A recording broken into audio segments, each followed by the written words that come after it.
Hello guys, मैं Sachin. Recently मैंने school of open learning university of Delhi में एमबीए में एडमिशन लिया है। तो मैं आज आपको दिखाने वाला हूँ एमबीए का सिलेबस, जो कि एसओएल ड्यू करा रहा है। ये हमारे सामने एमबीए का एसओएल का प्रोस्पेक्टस है। इसके अंदर हमें सारी बेसिक जानकारी दी हुई थी जब हमने रजिस्ट्रेशन किया था एमबीए के अंदर।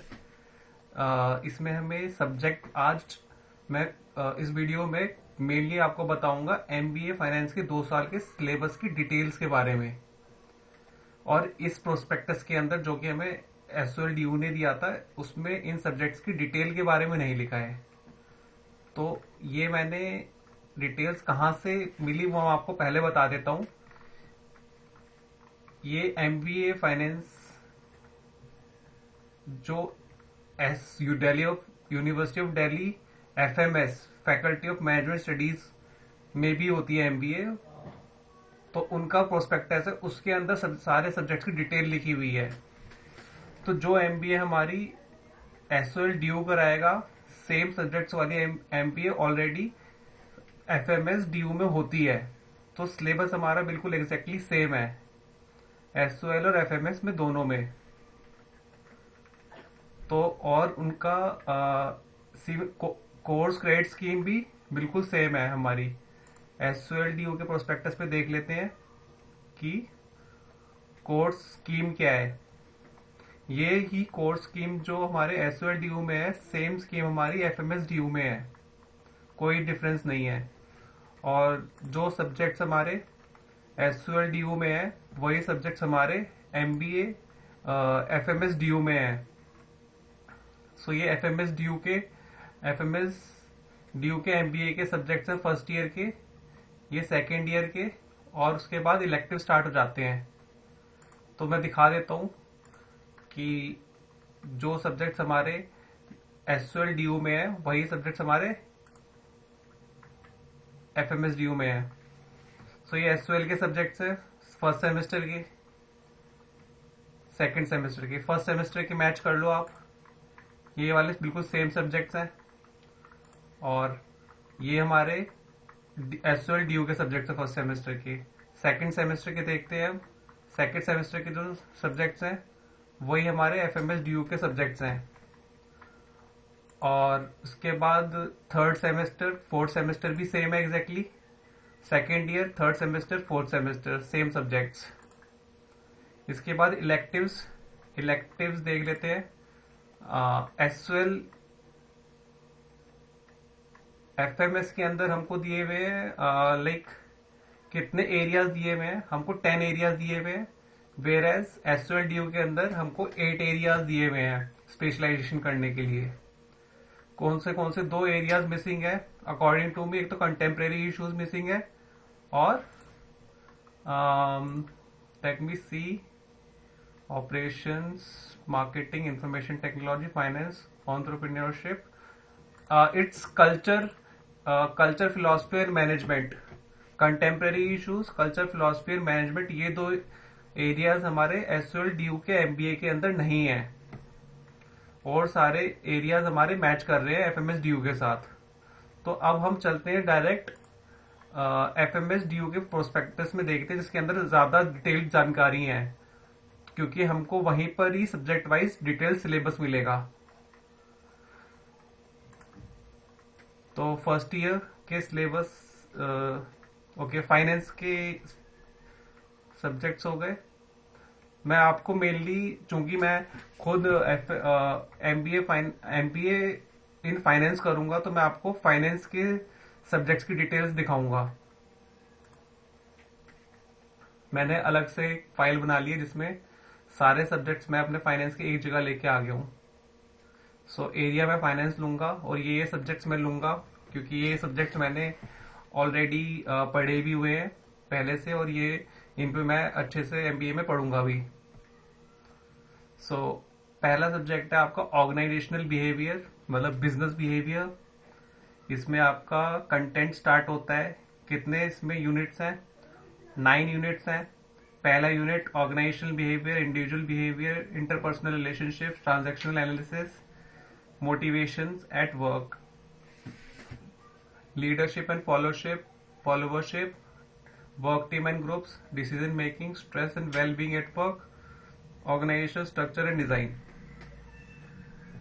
इसके बाद सेकंड सब्जेक्ट आता है आपका, मेन सब्जेक्ट होगा फर्स्ट सेमेस्टर का ये भी, जो कि कंपलसरी है। पहले ईयर में हमारे 8 कंपलसरी सब्जेक्ट्स हैं।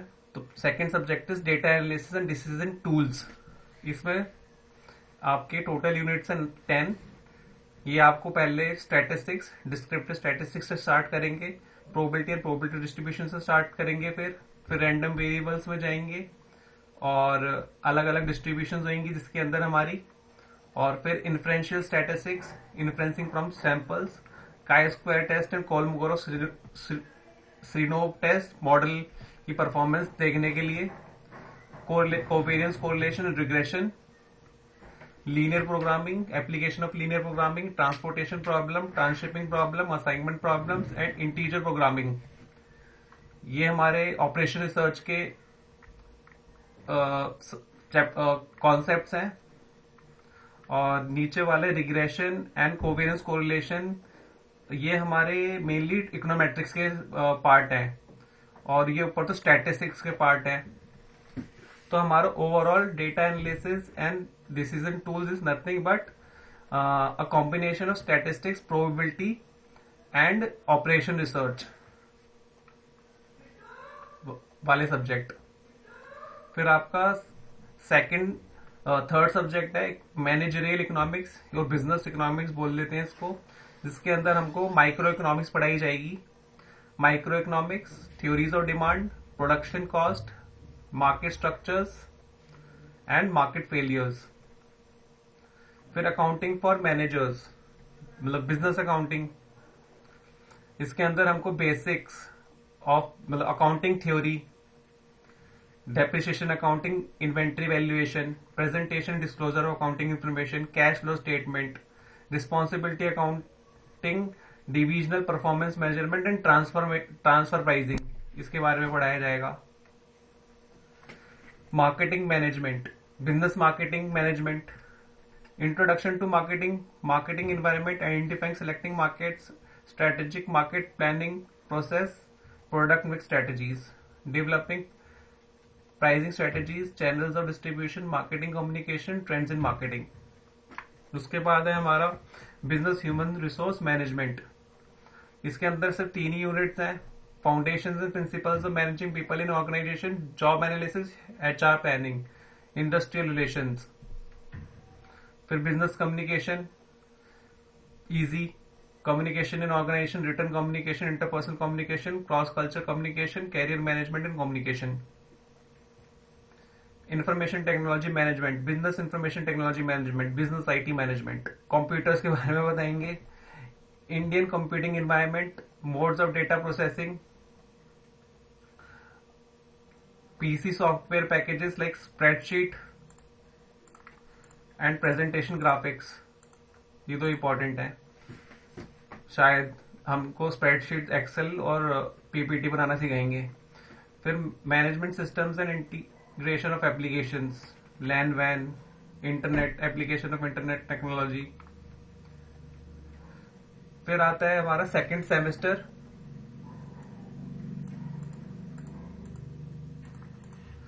पहला सब्जेक्ट होगा आपका इसके अंदर business effectiveness and change management, like introduction to the concept of organisational change and development, organisation climates and culture, management of conflicts and negotiation, intergroup behaviors and negotiations, power and politics in organization, management of creativity and innovation, understanding gender issues in management, cross culture management, learning organizations. फिर हमारा subject decision modelling and optimisation. ये हमारा एक अच्छा subject है जिसके अंदर हम 8 यूनिट्स पढ़ेंगे। पहला यूनिट है model building for optimisation, multiple criteria decision models, waiting line models, Monte Carlo simulations, decision making under uncertainty decision trees, risk profile decision criteria, project schedules, scheduling with known activity time, Markov processes like transition probabilities वगैरह चीजें होंगी इसके अंदर, theory of game, game theory and linear programming again. फिर हमारा economic environment of businesses, business economic environment, जिसके अंदर हमको मैक्रो इकोनॉमिक्स पढ़ाई जाएगी, economic growth, Keynesian framework, Philip curve, physical monetary policy, neutrality of money, liquidity trap, ये अच्छे मतलब सब ये भी बहुत अच्छा सब्जेक्ट है। Open economy, exchange rates, balance of payment, capital account, current account, exchange rate regimes, current account convertibility, बहुत अच्छे सब्जेक्ट, ये अच्छा सब्जेक्ट है।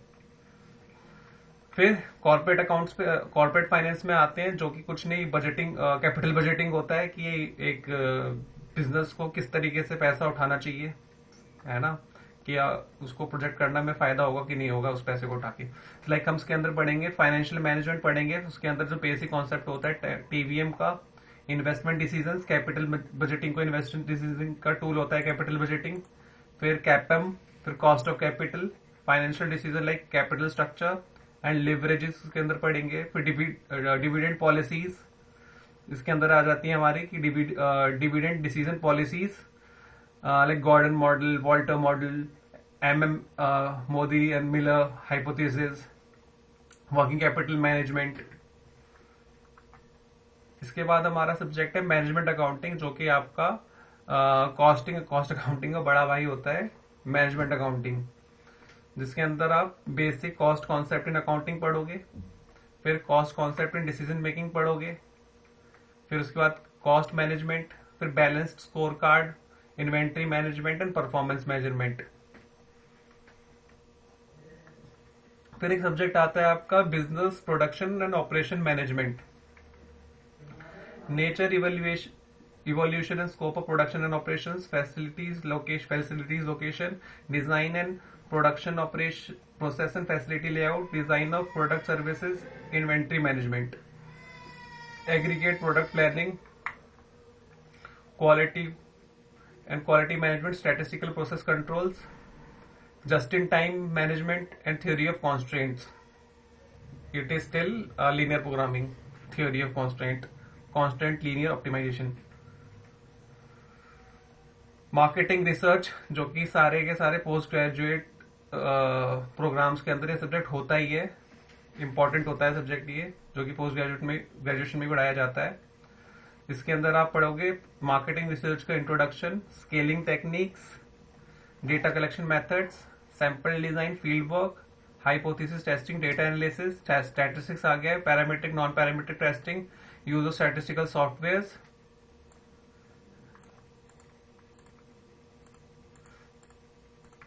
फिर marketing research application ethical considerations. फिर आता है आपका MIS, मैनेजमेंट इंफॉर्मेशन सिस्टम। इसके अंदर हम पढ़ेंगे emerging technology issues and data processing in organisation, computer based information system, discussion on using IT for competitive advantage, structure system analysis, planning and building IT architecture. तो फिर third semester आता है, जिसके अंदर हमारे 3 कोर सब्जेक्ट्स हैं और 5 electives लेने हैं। पहला सब्जेक्ट है business ethics and sustainability, conceptual frameworks of ethics, philosophical frameworks for ethical decisions, workplace ethics in human resource management, mergers and acquisitions में एथिक्स का use, marketing ethics, financial issues, ethical choices, meaning of sustainability in relation to business organisation, UN agenda for sustainable development for 2030। Then strategic analysis, second subject of semester 3, strategic analysis. इसके अंदर है strategy as the science and the art of creating value, analysis of the external environment, organisational resources and capabilities, competitive advantage, generic strategies. फिर हमको एक third semester में project study करके देनी है, उनको प्रोजेक्ट वर्क बना के देना है। फिर फोर्थ सेमेस्टर आ जाता है आपका, उसके अंदर पहला सब्जेक्ट है legal environment, business legal environment, business management and jurisprudence. फिर कॉमर्शियल लॉ है, कॉमर्शियल लॉ में हम क्या क्या पढ़ेंगे, मर्केंटाइल लॉ पढ़ेंगे, contract act, sale of good act, negotiable instrument, partnership act, companies act 2013, competition act, consumer protection act. फिर banking and insurance laws, banking regulation act, insurance act, FEMA, foreign exchange management act, intellectual property act, copyright act, patent act, trademark act. इसके बाद एक elective आता है आपका, this is not a elective, this is the main subject, strategic management, which is the 4th semester का main subject है। From strategic analysis to strategic management, firm versus market, diversification strategies, global strategy, current trends in strategic management. फिर last subject of 4th semester, main subject of last subject of 4th semester, global business management, introduction to global business environment, global trading environment, global investment environment, strategy, structure of global businesses, emerging issues in global businesses. इसके बाद हमारे अब start हो जाएंगे electives, जो कि हमको 3rd semester और 4th सेमेस्टर में लेने हैं। 5-5 करके हम ले सकते हैं। Out of 14 electives available to us, we have to take 5 subjects in each semester, 3rd and 4th semester. पहला इलेक्टिव इन फाइनेंस एरिया है आपका quantitative analysis of financial decisions. इसके अंदर हम मेनली मैं देख रहा हूँ, इसके अंदर ओवरऑल बताऊं तो इकोनोमेट्रिक्स पढ़ रहे हैं हम, जो कि combination of regression and time series होता है। लेट्स सी अगर इसके अंदर टाइम सीरीज है कि नहीं। पहले आता है आपका techniques in financial data analysis and forecasting word हम यूज करते हैं टाइम सीरीज के लिए। Multiple regression models, ARIMA models, ARCH GARCH, E GARCH models for volatility, price volatility estimation, ये हम सीखेंगे with the use of Excel at the rate risk and E view software से। At the rate risk एक Palisade company है, वो आपको देती है ये, शायद ये एक्सेल का एक्सटेंशन भी होता है, एट द रेट रिस्क। फिर risk analysis in cap budge, ये फिर कैपिटल बजटिंग पढ़ोगे आप using Excel at the rate risk and E view से। फिर आता है आपका equity research and portfolio management, measuring systematic and systematic risk using regression and simulation. बहुत क्वांटिटेटिव होने वाला है आपका। क्वांटिटेटिवली आप equity research and portfolio research करोगे आप। स्प्रेडशीट मॉडल देखेंगे उसके बारे में, लाइक पोर्टफोलियो परफॉर्मेंस कैसे निकाली जा सकती है, इक्विटी एंड बॉन्ड वैल्यूएशन करेंगे हम। फिर financial statement modelling using spreadsheet, Excel, balance sheet. इसमें हम 3 तरह की कंस्ट्रक्शन करेंगे, balance sheet, income statement, cash flow statement using forecasting and simulation techniques. फिर आपका capital structure, decisions, theory of capital structure के बारे में पढ़ेंगे। कॉस्ट वॉल्यूम, प्रॉफिट एनालिसिस, ये मैनेजमेंट अकाउंटिंग में वैसे पढ़ते हैं लोग इसे मार्जिनल कॉस्टिंग के नाम से। फिर आता है आपका वर्किंग कैपिटल डिसीजंस, बहुत इंपॉर्टेंट होता है किसी भी कंपनी के लिए। फिर हम पढ़ेंगे valuation of inventories and variables of credit risk. Credit risk की बात आ गई, variables of credit policy, credit granting decisions, जब लोन देते हो तो किन किन वेरिएबल्स को आप चेक करते हो। फिर आता है आपका valuation models using valuation tool sets like comparable company analysis, DCF analysis, precedent transactional analysis, valuation using BSM option pricing models करोगे आप। Leasing versus borrowing decisions, factoring वगैरह, लीजिंग वर्सेस बोरोइंग, लीज करना चाहिए, कोई एसेट है बोरो करना चाहिए।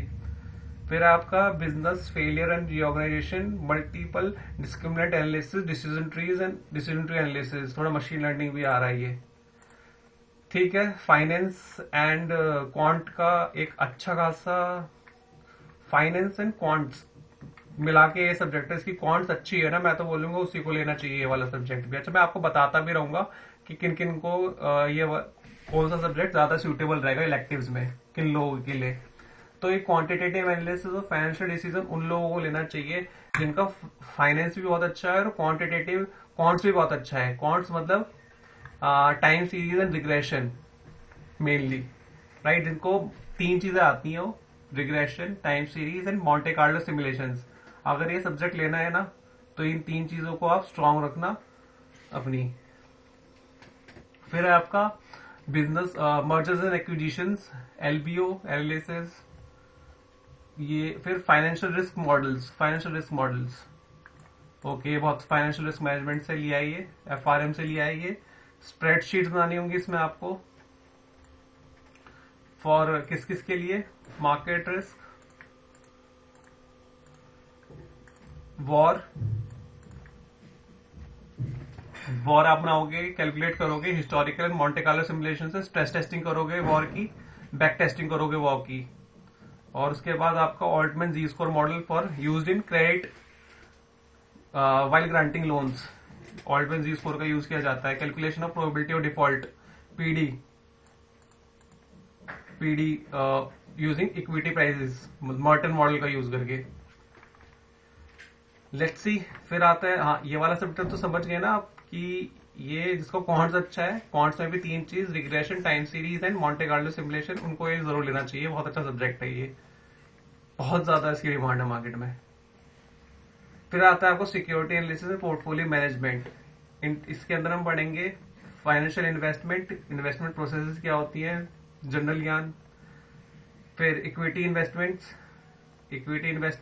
Industry analysis, company analysis, top down bottoms up approach जो भी होती हैं। फिर फिक्स इनकम आपका होता है लाइक बॉन्ड्स। फिर मॉडर्न पोर्टफोलियो थ्योरीज, फिर एसेट प्राइसिंग, कैपम, CAPM या APT, आर्बिट्रल प्राइसिंग थ्योरी। फिर evaluation of investment performances, like कि आप मेजर कैसे करते हो पोर्टफोलियो की performance, by calculating Treynor ratio, Sharpe ratio, Sortino ratio etcetera. फिर आता है, अच्छा ये सब्जेक्ट किसको लेना चाहिए, ये तो मेरे को लगता है कि हर किसी को ले लेना चाहिए, इजीली मैनेजेबल है, और ये जनरल फाइनेंस अगर कोई ले रहा है तो ये चीजें तो जनरली मालूम होनी ही चाहिए। तो security analysis and portfolio management is the must if you are doing MBA finance. फिर आता है आपका financial analytics subject, 3rd elective है ये, और इसके अंदर हम क्या क्या पढ़ेंगे, introduction of software like @risk, eView, simulation decision making, uncertainty, introduction to financial data analysis, बहुत अच्छा सब्जेक्ट है। Techniques of financial data analysis and forecasting 1, इसके अंदर पढ़ेंगे हम types of data, panel data, sectional data, cross sectional data, time series data, exponential smoothening of time series data, classical linear regression. तो ये subject भी आपका, financial analytics is also quantitative heavy subject. Quants आपके like इसके अंदर आपको regression, time series and Monte Carlo simulation अच्छे से आना चाहिए करने के लिए इसको, ठीक है, क्योंकि पहले में यहां से टाइम सीरीज स्टार्ट, सिमुलेशंस, फिर टाइम सीरीज, रिग्रेशन चीजें स्टार्ट हो जाती हैं। ये भी आपका टाइम सीरीज का पार्ट है, ACA, PECA plots, correlogram, stationary non stationary time series. फिर आपका फिर से टाइम सीरीज का अनदर यूनिट आता है, इसमें अरीमा मॉडल्स बनेंगे। फिर आपका आता है diagnostic checking, QLB statistics, Box Jenkin methodology of ARIMA models. उसके बाद आपका मल्टीपल रिग्रेशन स्टार्ट हो जाता है, और उसमें बड़े हैवी मॉडल्स आते हैं, मैट्रिक्स हैवी मॉडल्स। तो इस वाले मल्टीपल रिग्रेशन को पढ़ने के लिए आपको लीनियर अलजेब्रा और मैट्रिक्स अलजेब्रा भी आना चाहिए। इसके अंदर आप क्या क्या करोगे, मल्टीपल रिग्रेशन के अंदर को इंटीग्रेशन को सिखाएंगे, वॉर, वेक्टर ऑटो रिग्रेशन, फिर VECM, vector error correcting model, logit probit models. फिर modelling asset return volatility modelling सिखाएंगे, आर्च गार्ट से, यूजिंग वेरियस सॉफ्टवेयर्स। बहुत क्वांट हैवी चैप्टर है, सब्जेक्ट है। फिर equity research portfolio model 1, equity research portfolio model 2, इसके अंदर आपको सिस्टमैटिक रिस्क ऑफ एसेट ढूंढने using regression simulation and using the spreadsheet software. फिर बॉन्ड वैल्यूएशन कराएंगे और ऑप्शन प्राइस मॉडलिंग कराएंगे आपसे इसके अंदर, और financial risk models like war, market risk फिर से आ गया, और वैल्यू एट रिस्क फिर से आ गया इसके अंदर। और फिर इसके मार्केट रिस्क में आप using historical and Monte Carlo simulation से मार्केट रिस्क निकालोगे। 3rd के अंदर आप वॉर की स्ट्रेस टेस्टिंग, बैक टेस्टिंग करोगे, और फिर आता है आपको ऑल्टमैन जी स्कोर मॉडल से आप क्रेडिट रिस्क जानोगे, और प्रोबेबिलिटी ऑफ डिफॉल्ट, फिर से प्रोबेबिलिटी ऑफ डिफॉल्ट भी कैलकुलेट करोगे आप, और डिस्क्रिमिनेंट एनालिसिस भी कराएंगे आपसे, थोड़ा मशीन लर्निंग का हिस्सा है ये, इजी होता है, इजी तो नहीं होता होता है। फिर आता है आपका फोर्थ सब्जेक्ट। ओके, ये वाला तो समझ गए ना किनको लेना चाहिए, फाइनेंशियल एनालिटिक्स, जिसको क्वांट्स अच्छा है। और एक्चुअली अगर किसी को बैंक्स को टारगेट करना है ना, तो ये वाला सब्जेक्ट जरूर लेना चाहिए, क्योंकि यानी बैंकिंग प्रोफेशनल के लिए ना regression time series and Monte Carlo simulation is bread and butter होती है।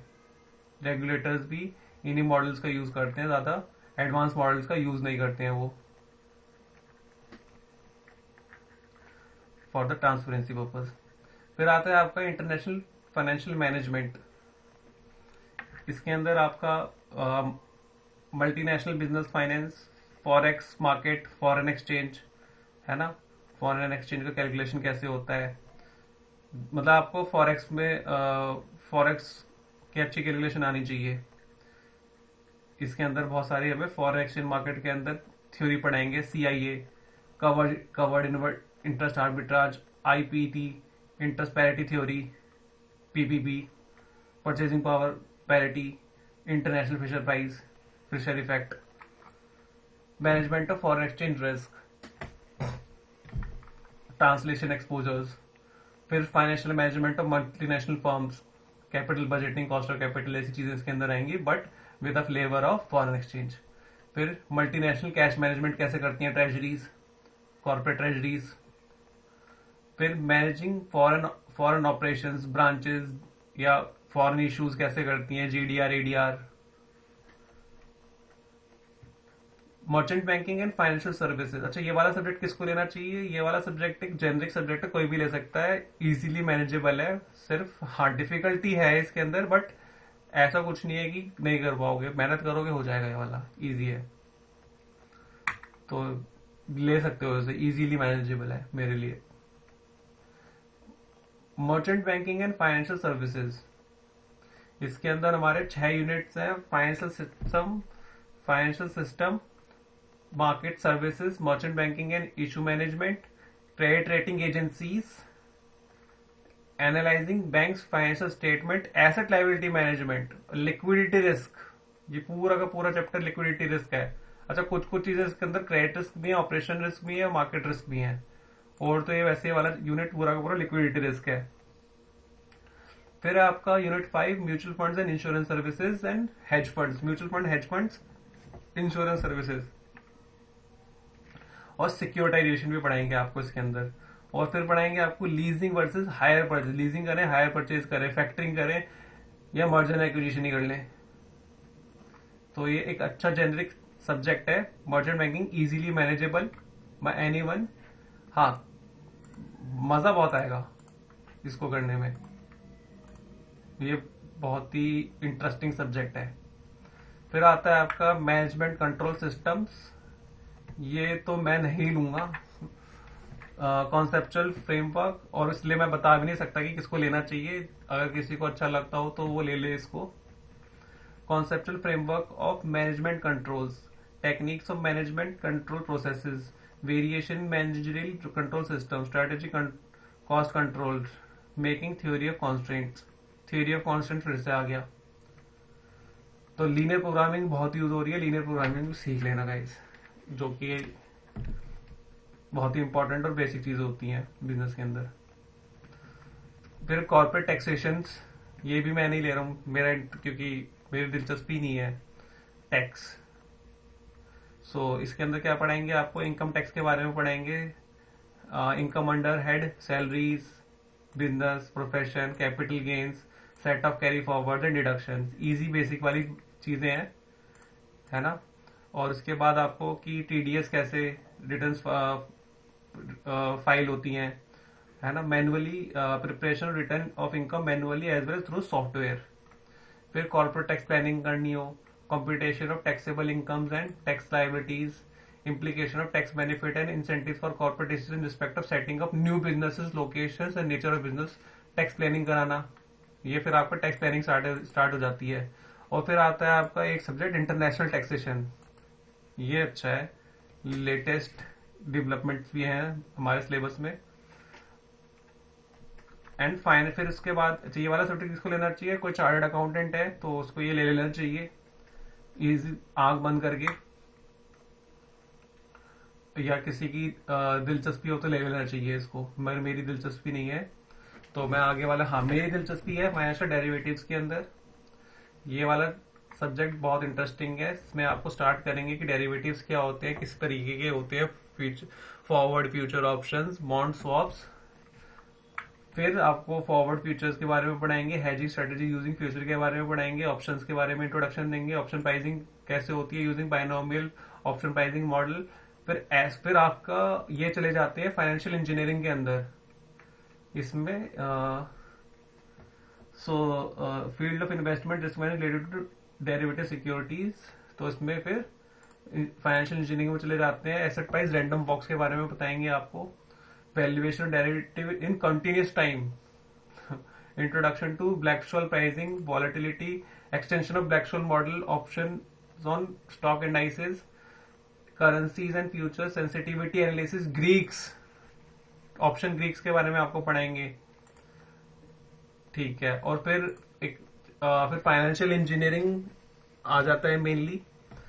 इसके अंदर आपको like exotic options, compound binary barrier, Asian options, option involving several assets, basket options बोल देते हैं इसको।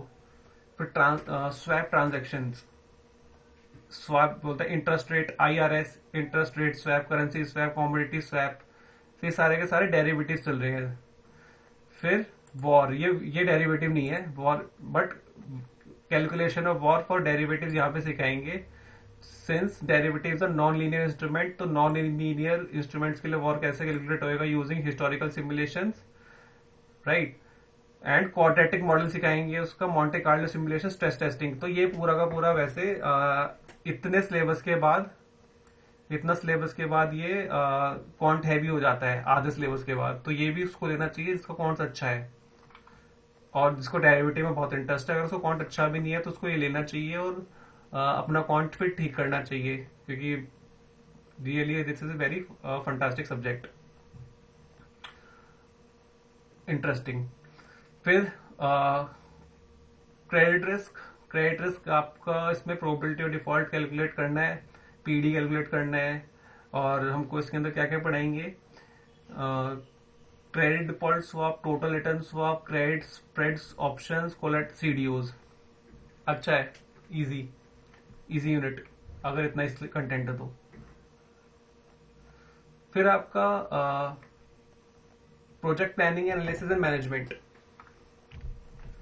ये किसको लेना चाहिए ये सब्जेक्ट पता नहीं, मैं तो नहीं ले रहा इसका। मैंने जो इसका सिलेबस देखा, मेरे को इतना ज्यादा इसने अट्रैक्ट नहीं किया सब्जेक्ट ने, बट लेट्स सी। और ये भी थोड़ा मैथमेटिकल हो सकता है। तो प्रोजेक्ट प्रिपरेशन, इसके बारे में यहाँ पे देख लेना आप कि अगर आपको इंटरेस्टिंग लग रहा हो ये।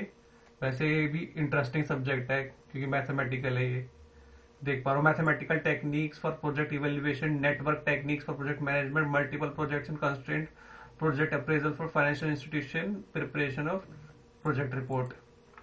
तो काफी मॉडलिंग वगैरह भी होगी इसके अंदर। फिर प्रोजेक्ट फाइनेंसिंग, ओके आगे बढ़ते हैं। अच्छा इंटरेस्टिंग सब्जेक्ट है ये भी। उप्स, ओके। फिर आता है आपका FRM, फाइनेंशियल रिस्क मैनेजमेंट। ये बहुत इंटरेस्टिंग सब्जेक्ट है। इसमें आपका इंट्रोडक्शन होगा फाइनेंशियल रिस्क के बारे में, मार्केट रिस्क के बारे में, क्रेडिट रिस्क के बारे में और अदर रिस्क के बारे में, फिर ERM के बारे में, fixed income securities, bonds, introduction to fixed income market, bond pricing, risk involved in fixed income investment, strategies for fixed income investment, very interesting. And structured products आ जाते हैं आपके like CDOs, trade derivatives, MBS, financial markets and institutions. Okay, किसको लेना चाहिए ये FRM and कोई भी CFA FRM कर रहा है तो उसको ले लेना चाहिए ये वाला सब्जेक्ट। FRM कर रहा है तो जरूर लेना चाहिए उसको। और ये वाला CFA FRM दोनों ही बंदे ले सकते हैं, इवन CS भी ले सकते हैं। और जिसका भी इंटरेस्ट हो फिक्स्ड इनकम बॉन्ड मार्केट के बारे में जानने का वो भी ले सकता है। और फाइनेंशियल मार्केट एंड इंस्टीट्यूशंस, इसके अंदर इंट्रोडक्शन, उसके बाद depository institution of banking, bank के बारे में पढ़ोगे आप, बैंकिंग प्रोडक्ट्स एंड सर्विसेज के बारे में पढ़ोगे, कैपिटल मार्केट के बारे में पढ़ोगे। जेनेरिक सब्जेक्ट है जिसमें सब चीजों का इंट्रोडक्शन है, अच्छा खासा डिटेल इंट्रोडक्शन है। Debt market, capital market, other market, external market. और एक बहुत फेमस बुक होती है इंडियन फाइनेंशियल सिस्टम, मैग्रो हिल की, तो इस बुक को ले लेना, उसके अंदर के सारा कंटेंट है ये। फिर आपका फाइनेंशियल रिपोर्टिंग, जो कि सीए फाइनल का एक सब्जेक्ट होता है, उसके सब्जेक्ट्स आने लगे हैं, जिसमें आपका होगा कॉर्पोरेट फाइनेंशियल रिपोर्टिंग। इसके अंदर आपको कंसोलिडेटेड फाइनेंशियल स्टेटमेंट बनानी है। पूरा सिलेबस इसी चीज का है, ये कंसोलिडेटेड फाइनेंशियल स्टेटमेंट का कंटेंट है ये, जो कि काफी हैवी होता है। फिर ईपीएस का है, ईपीएस की ट्रीटमेंट, फिर लीज अकाउंटिंग, फिर अकाउंटिंग फॉर इन्वेस्टमेंट, फिर आपका value added statements, hedge accounting, accounting for derivatives, HR accounting, फिर financial reporting by mutual funds. ठीक है, काफी कंटेंट है ये भी। फिर आता है आपका mergers and corporate restructuring, meaning of corporate structures. ये भी अच्छा, ऊपर किसको लेना चाहिए? सीएस को तो जरूर लेना चाहिए, सीएस के लिए तो मस्ट है ये वाला। फिर mergers and corporate restructuring, meaning of corporate restructuring, mergers and amalgamation, take overs.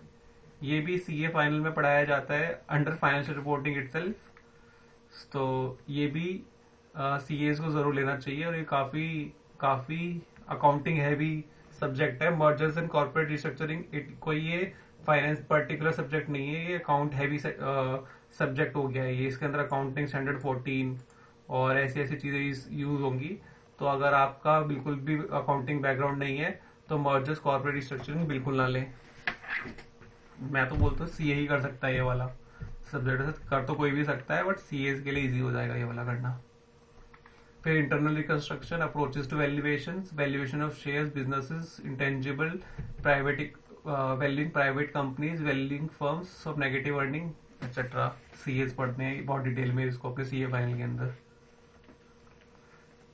और इसी तरीके से आपका ये सब्जेक्ट ऑफ एमबीए फाइनेंस खत्म हो जाते हैं, बोथ कंपलसरी है इलेक्टिव सब्जेक्ट्स।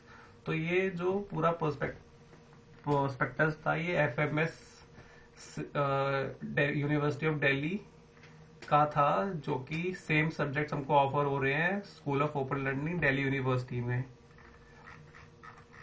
तो ये है। तो आते हैं एक बार ऊपर, मैं आपको मेन चीज ये बताना चाहता हूँ अब कि SOL due, school of open learning due से एमबीए करने में, और FMS faculty of management studies से एमबीए करने में सिर्फ अब एक ही डिफरेंस रह गया है। एफएमएस से आप रेगुलर फुल टाइम एमबीए करोगे, वेरेज एसओएल से आप ओपन में एमबीए करोगे। वेरेज कंटेंट बोथ एमबीए का एग्जैक्टली सेम है, कोई भी डिफरेंस नहीं है।